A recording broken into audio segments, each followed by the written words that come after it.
All right, so I'm coming in here today, and what I got going on, I'm hoping this brake line breaks loose. But I'm gonna just go with the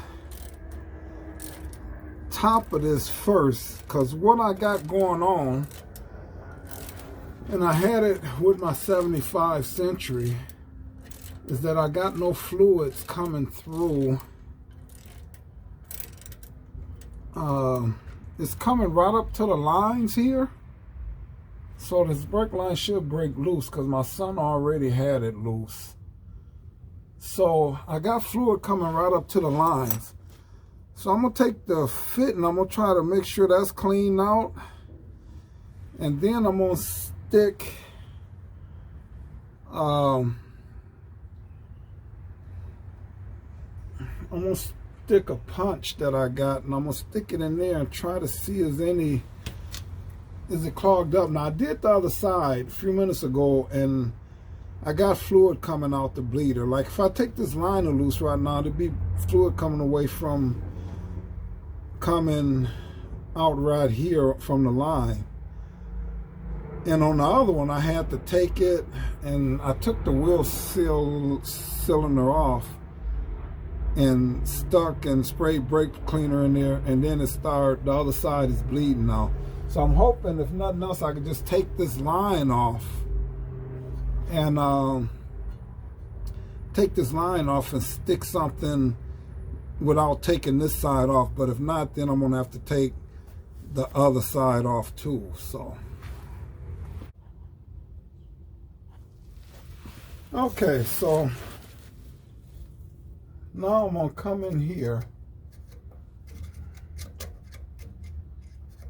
and I'm gonna just stick this in here, and look at that. See, I got fluid coming out of there already.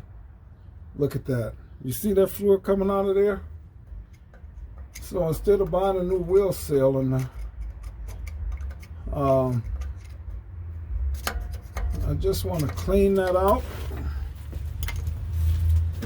And then I just want to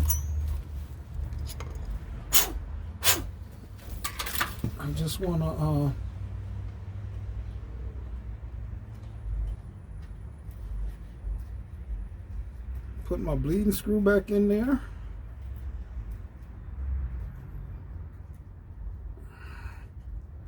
And she's gonna be ready to bleed.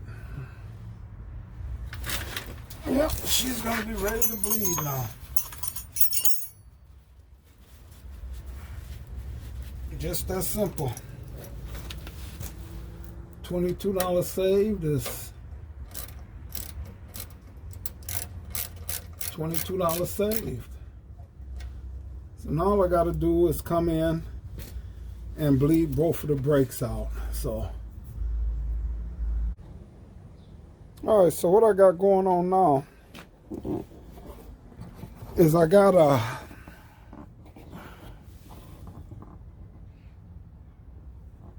own little bleeding kit here. It's got a little hole in top of it, and I drilled a hole to stick the hose down in there. And then I got fluid, and I want this line to be under the fluid. So I'm gonna open up this brake line, and I should be able to get this thing to bleed and self-bleed this by myself. So let me bust open this line. And then when I get in front up there, see if I can get this.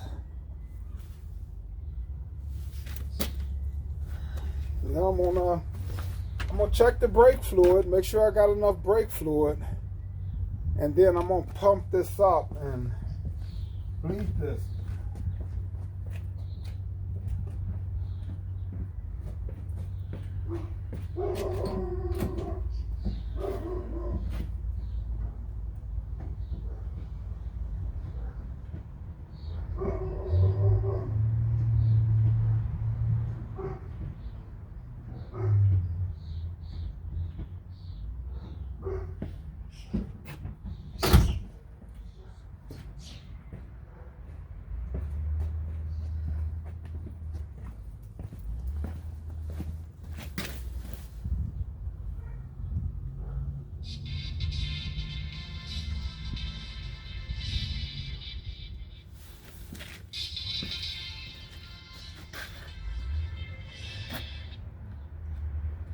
What up, Eric?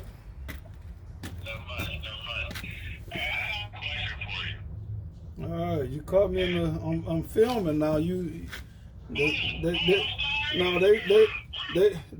They might hear your voice on here. I don't know. Well, that's a good thing. Well, can I ask you a quick question about a fuel issue that I got? Yeah, go ahead. The 84 fuel pipe avenue. We had a fuel line leak. Replaced the line, and I guess the pump went bad. Replaced the pump, the car starts up. It runs for a while, then it just dies. What could that be? Did you check the fuel filter? Did you change any of that? No, I didn't. That fuel filter could be clogged on the carburetor too. Okay. You been in No, I'm gonna be around here. I should be around though. Okay, well, I'll talk to you tomorrow. All things fuel. Yeah. If so, just call me and just check that fuel filter and make sure it ain't all clogged up or whatever, you know. Okay. We'll make some good videos. Well, I'm doing one now, so. All right. Thanks, Eric. Yeah. All right. Bye. Yeah, that's Eric calling me. But it looked like that one is pretty much bled. I'm going to go and do the other side. I don't see no bubbles in here, but I will get my son down here and have him help me bleed it the old-fashioned way just to make sure. And until next time, sayonara.